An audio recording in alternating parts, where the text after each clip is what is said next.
Friends, आपका फिर से स्वागत है हमारे यूट्यूब चैनल पर। आज भू राजस्व अधिनियम 1956 की धारा 234 से 236 के बारे में देखेंगे। इसमें डिफॉल्टर की भूमिका, सम्मित प्राधिकरण और विकेंद्रीकरण की प्रक्रिया, राजस्व वसूली से सुसंगठित राज्य के अंतर्गत राजस्थान भू राजस्व अधिनियम 235 और 36 उन विशेष परिस्थितियों की व्याख्या करती है जब डिफॉल्टर बकाया राजस्व देने में असफल भूमि स्वामी की रक्षा या उसका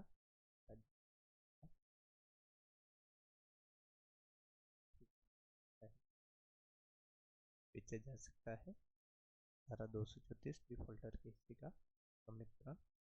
इस धारा के अनुसार यदि किसी व्यक्ति के लिए हिस्से, पट्टी या संपूर्ण स्टेट पर राजस्व बकाया है तो कलेक्टर बोर्ड की पूर्व स्वीकृति प्राप्त कर उस हिस्से को डिफॉल्टर को छोड़कर अन्य सभी स्वामियों को स्थानांतरित कर सकता है। स्थानांतरण हम वर्षों के लिए हो सकता है।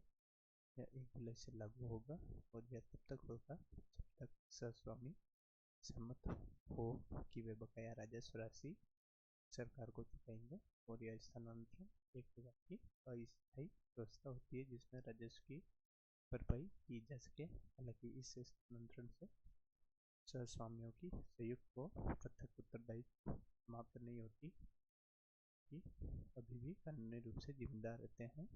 उदाहरण के लिए किसी गांव की 100 बीघा भूमि 4 सहस्वामियों जैसे राम, श्याम, घनश्याम और मोहन, उनके हिस्से में 25 बीघा पर 10,000 का राजस्व बकाया, बाकी 3 सहस्वामी इस शर्त पर मोहन का हिस्सा लेने को तैयारी की वे 10,000 सरकार को देंगे।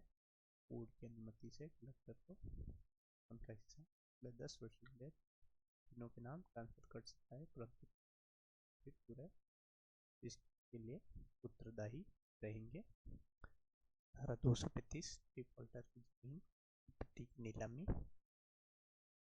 अगर कलेक्टर को यह लगे कि अन्य उपाय जैसे संपत्ति की जब्ती, संचालन या सहस्वामियों को ट्रांसफर पर्याप्त नहीं है, तब वह अंतिम फैसले के रूप में भूमि को नीलाम कर सकता है।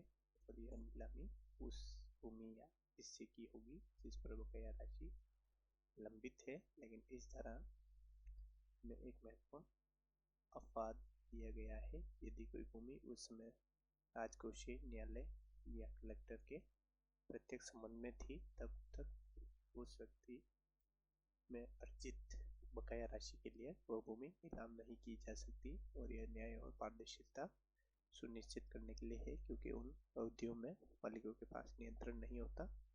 उदाहरण के लिए, यदि एक किसान की 10 बीघा भूमि जमीन कलेक्टर के नियंत्रण में 2 वर्षों तक थी और उस अवधि के दौरान 5,000 की बकाया राशि बनी, तो कलेक्टर उस 5,000 की वसूली के लिए उस भूमि को नीलाम नहीं कर सकता है। धारा 236 व्यापार वाली भूमि की बिक्री। इस धारा में यह व्यवस्था दी गई है कि नीलामी में जो भूमि बेची जाती है बिना किसी ऋण, गिरवी, पट्टे, अनुबंध के मानी जाएगी। इसका अर्थ है कि भूमि का नया खरीदार यह चुन सकता है कि वह पुराने किराएदार या अनुबंध को मान्यता देगा या नहीं। हालांकि यह नियम हर परिस्थिति में लागू नहीं होता। निम्नलिखित प्रकार से लीज या पट्टे इस नियम से मुक्त रहेंगे, यानी कि वे नीलामी के बाद भी जारी रहेंगे। जैसे ईमानदारी से बनाई गई लीज जिसका उद्देश्य आवास निर्माण, उद्योग स्थापन, बागवानी, तालाब, नहर, पूजा स्थल या शमशान कब्रगाह का उपयोग हो।